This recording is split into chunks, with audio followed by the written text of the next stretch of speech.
Hey guys, good afternoon. I kind of want to talk about the 85 millimeter focal length. It's one of the best focal lengths you can use for portrait photography, and there's a lot of options out there.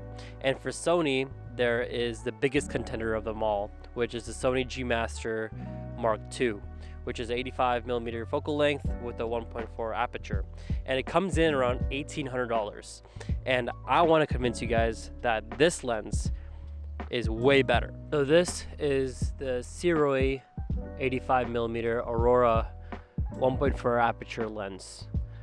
It has a lot of the features that you expect from an 85 millimeter lens, and it comes in at currently $500. And I feel like this is way better than the GM2 value-wise. So let's talk about that. So the main reason I would ever buy this lens is for portrait photography, and I feel like the portrait photos came out amazing. The depth of field that you get at 1.4 is fantastic, and I feel like there's nothing comparable to it. When you do see portrait photos, and I'll put up examples right now, but the background becomes really dreamy, and it feels like it pulls you into the photo a little bit more than any other focal length. And I feel like if you just had a 200 millimeter lens at f2.8, it still doesn't give you that the level of energy that the 85-1.4 does. So again, there is a reason to keep this in your bag. And another thing is that this lens is smaller than the 85 millimeter f 1.4 G Master 2 from Sony. So you can take it to traveling, you can take it for small events, and honestly, you can have a 35 millimeter prime and this, and you're pretty much set for a lot of the focal lengths out there, because you can crop in and get a lot more bang for your buck in the zoom department. And also on the 35 end, you get that lens as well, and get two fast primes, and you're pretty much good to go for events.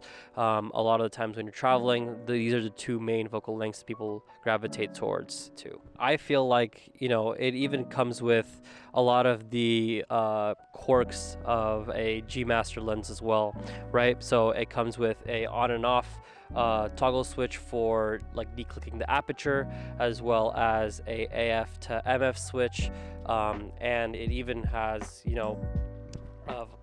a customizable button for you to use to program to anything within the lens too. So I feel like it's pretty much 90% the way there, and it's even weather sealed. And at the bottom, I dropped the lens cover, but at the bottom you do get that USB-C port for firmware updates. So you do get those updates pretty quickly. I did update it once, so that's good to know. And hopefully that Siri, keeps it well updated, and the performance is up to par for the years to come.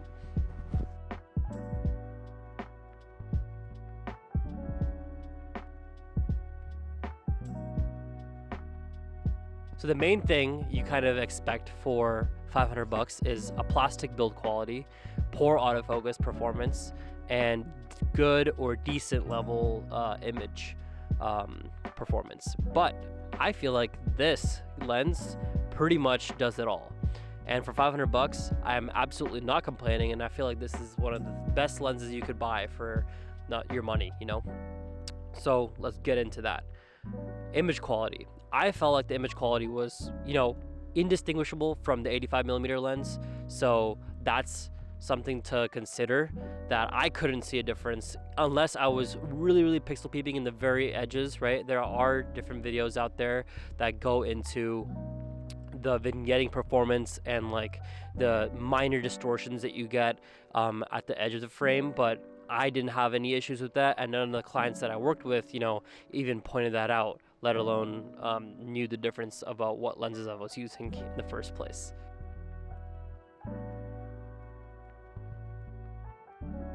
And let's talk about the biggest concern I had was the autofocus performance, right? That is the biggest differentiator when you're jumping from a cheaper lens to a larger, more expensive lens, and you usually expect the cheaper lens to perform, way worse. But I did a couple events with this so far. I did a Christmas event. I even did a small wedding, and I feel like the auto performance was pretty much 90% of the way there, right? There was no time where I was like, damn, I missed a shot because it didn't focus on time. There was a couple times where I had to hunt for the subject, but that's fine. That's something that I expected it to do, and for $500, I'm never going to complain about that, because not only did I return my old GM lens, but I also got some extra money back to pay for expenses, and I got a pancake lens, a 24mm f2.8, with the extra money too. A couple things that I was worried about before buying this lens was, first of all, I've never bought something from Sirui before, so I was kind of apprehensive about the performance of the lens, and if I was even gonna get the full money's worth for $500. So that was one thing. Another thing was that I was really sure that the autofocus would be trash, but I was pleasantly surprised, so you guys should see a lot of examples on that.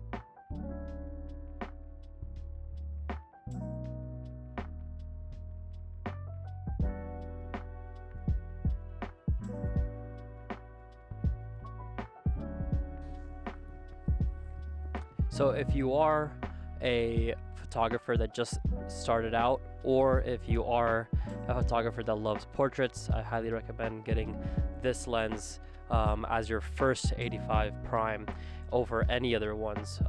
And if you really need that full GM performance, then you go for the GM Mark II, or if you have a lot of money, you're burning a hole in your pocket, you can go for that as well. But I feel for $500, this is something that absolutely everyone should have if they are considering this focal length, and pretty much is undefeated for me. So I'm going to continue to use this lens for a lot of the trips that I go on, especially I'm going to be going to New York soon, so I'm going to have a 24mm pancake lens as well as this lens as well, to get some unique, interesting photos I can for street photography and landscape photography as well. Yeah, I have no complaints as a value proposition. This goes in a 9 out of 10 for me. I feel like you guys can't really beat it in terms of how valuable it is for the money. I know I've said it a billion times, but I have to just say it again. This is a steal.